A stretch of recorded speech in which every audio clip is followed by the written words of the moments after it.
Good morning. মই যিহেতু আজি তামিলনাডুত পানীৰ প্ৰব্লেম তোমালোকে দেখিছে, এয়া পানীৰ কাৰণে মই ঘূৰি ফুৰিছোঁ। পানী নাই, ইয়াত পানী পাবলৈ নাই।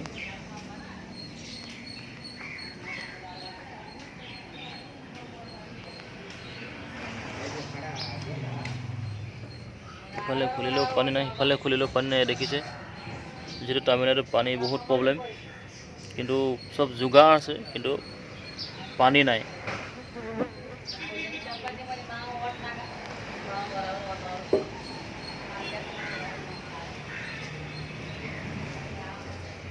পানী বিচাৰি বিচাৰি ঘূৰি ফুৰিছোঁ।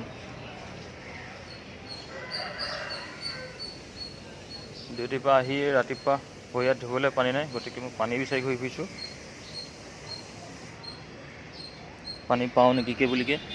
ইয়াতো পানী নাই, পানী বুলিবলৈ ক'তো নাই।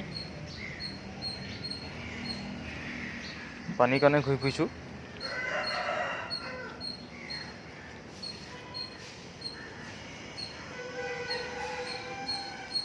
এয়াই হ'ল তামিলনাডুৰ পৰিস্থিতি।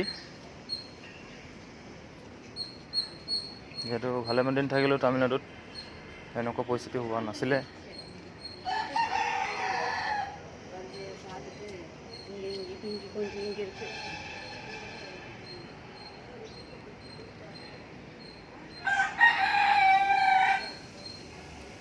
ৰাতিপুৱা ডিউটিৰ পৰা আহি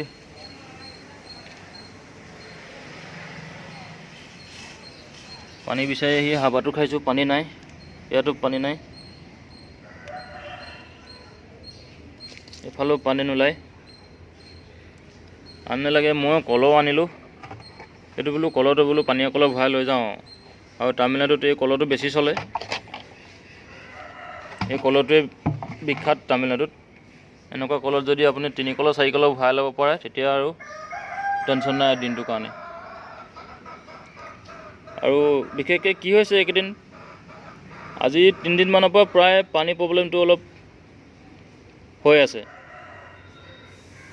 মানে ইয়াত কিনো কৈছে কিনো নকৈছে নাজানো, আৰু এইবোৰ খান্দিছে, আকৌ জইন দিছে পাইপ।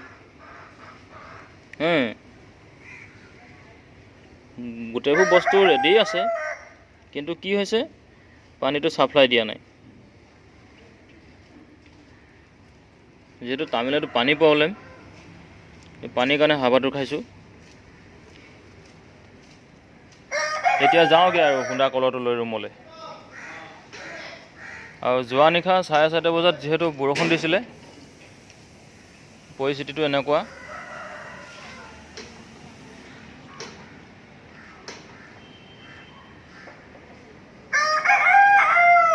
বৰষুণ এজাক ডাঙৰকৈ দিলে। এতিয়া যাওঁগৈ আৰু। পানী বিচাৰি আহিছিলোঁ, পানী পাবলৈ নাই।